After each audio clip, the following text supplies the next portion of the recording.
Hi, everyone. Thank you for coming for my presentation. My name is Jiaqi. I'm in Dr. Achan's lab in NIH. So we developed this PHENO-DEX pipeline trying to predict the drug response at a subgroup level. So as we all know that tumor is a very complex and heterogeneous disease in terms of many aspects, such as genome mutation, protein, and gene level. All these independently or together cause the drug response differently in different patients. Some patients may have a full response, some have partial response, some don't even have response. So using breast cancer as an example, during the last several decades, and people trying to develop different classification methods, trying to separate the patient into different groups. And if you look at here, there are many of those panels. Those panels help clinicians to give a different treatment plan to the patient, then usually give you a better outcome. But still, challenges still exist. So what's the biggest challenge for now is how we can optimize the treatment plan before we even give any drug to the patient, and how we prevent or predict those drugs to generate resistance.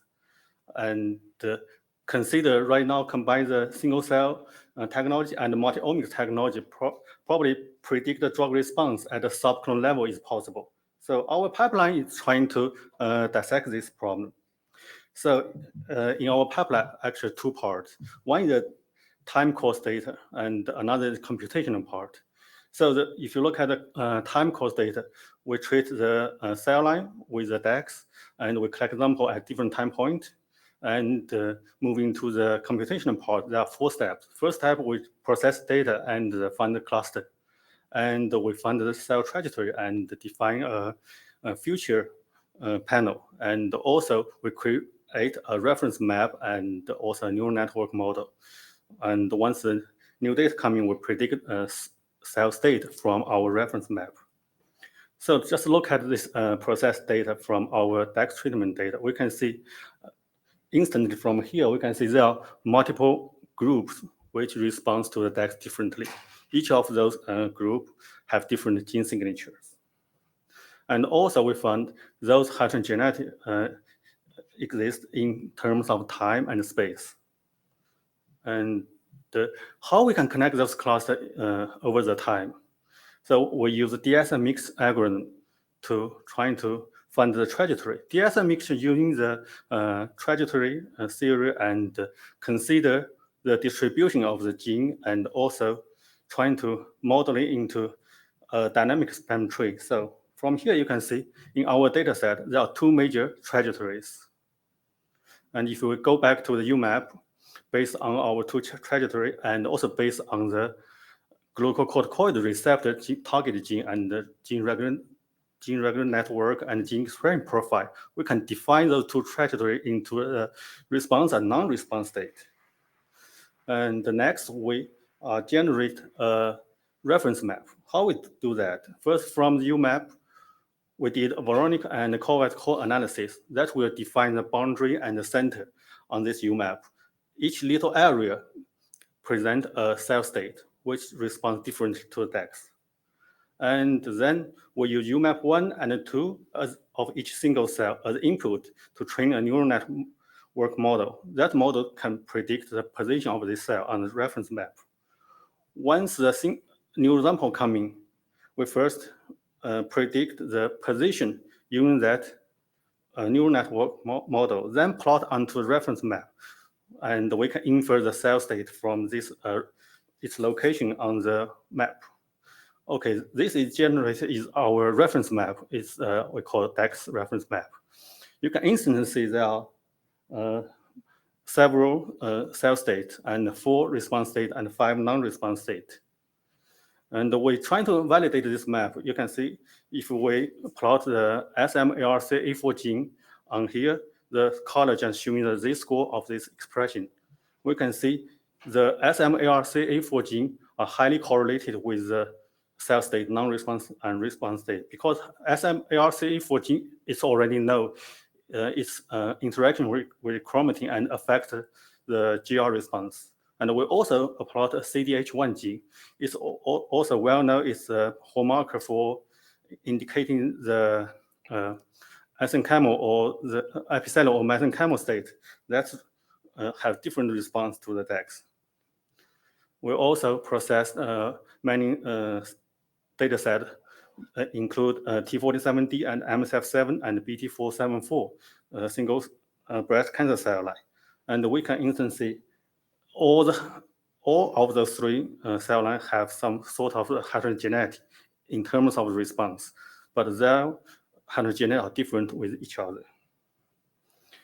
To use those 9 cell states as an input, we did a PC analysis for many breast cancer single cell line.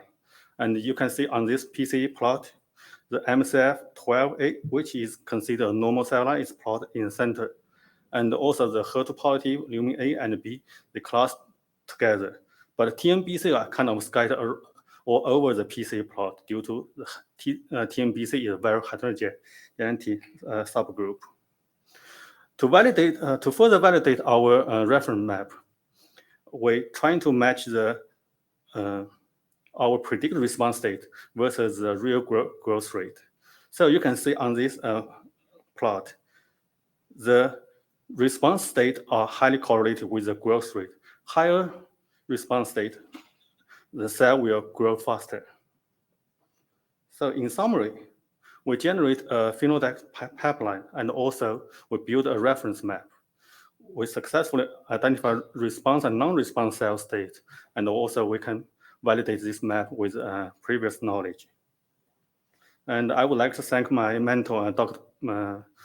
Archen, and also my co-mentor, Dr. Arch. This work is supported by NIH intramural grant, and I also would like to thank ISMB giving me this chance to share my result. And thank you everybody for listening.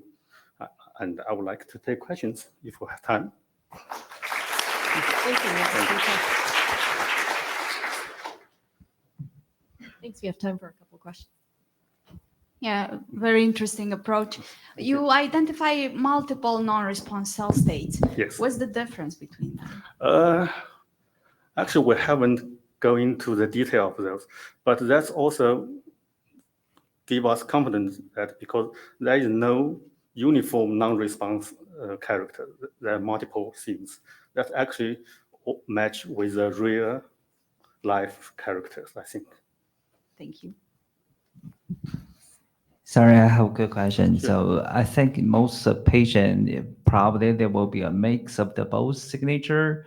And did you ever try look up any data with relatively speaking trajectory longitudinal data? You see whether the non-responder, which by your definition, they in the very beginning in their baseline they are probably more tends to be a non-responder mix, and the person indeed get improved or stable comparing to some I believe there's a drug and there are definitely some clinical data available, and you comparing to the responder or just that usually responder you mean like a certain time they get response, but doesn't mean they won't die. So and the partial, right? So your model indeed can separate these two population or even three population, which you would think like non-responder, responder, partial responder, and does that match up their progression free time or whatever? Like to show actually your responder signature or non-responder signature indeed actually have different level of proportion or enrichment as you. Yes, thank you for the question. Actually, that's exactly what we're doing right now. Yeah, we are doing the clinical example, and also in the lab we use different cell line trying to confirm those things. But I guess due to the PHI, we couldn't share our clinical results right now. I guess in the future, we definitely will present those data. Yeah, we do find, I can just quickly mention, we do find those correlate with some of the state of the treatment, but the data are very, very sparse, so we have to do more process right now. It's an ongoing project. Since we are the computational lab, we're trying to find a collaborator to help us to do more.